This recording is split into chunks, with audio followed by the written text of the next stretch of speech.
దసరా నవరాత్రి సందర్భంగా 6వ రోజు అమ్మవారు శ్రీ లలితా త్రిపుర సుందరి దేవిగా దర్శనమిస్తుంది.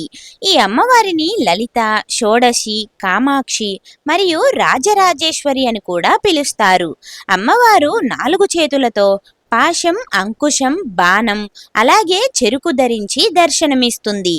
పూర్వం ఆ మహాశివుని కోపానికి గురైన మన్మధుని యొక్క బూడిద నుండి బండాసురుడు అనే రాక్షసుడు ఉద్భవించాడు. ఆ రాక్షసుడు దేవతలను చిత్రహింసలు పెట్టేవాడు. అలా దేవతలంతా కలిసి మహాయజ్ఞం చేశారు. ఆ యజ్ఞం నుంచి దివ్య తేజస్సుతో శ్రీ లలితా త్రిపుర సుందరి దేవి అమ్మవారు ఉద్భవించింది. దేవతల మొర ఆలంకించిన ఆ జగన్మాత బండాసురుడిపై యుద్ధానికి బయలుదేరింది. అలాగే అమ్మవారి నుంచి 2 శక్తి స్వరూపిణులు పుట్టారు. వారే శ్యామలాదేవి, వారాహిదేవి. ఇక బండాసురుడి సోదరులు అయిన విషుక్రాసురుడు, విసంగాసురుడు యుద్ధానికి దిగారు.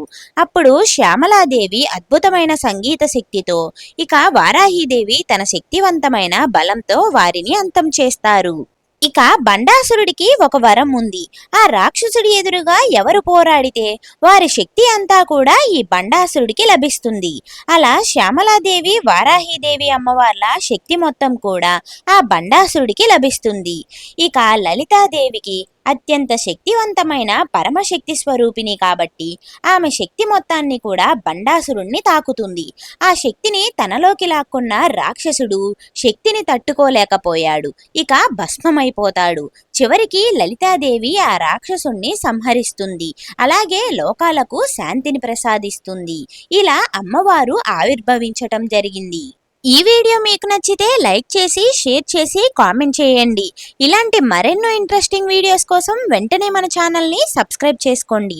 పక్కనే ఉన్న బెల్ సింబల్ని ఆన్ చేసుకోండి. అప్పుడే నేను పెట్టే ప్రతి వీడియో నోటిఫికేషన్ మీకు కూడా వస్తుంది.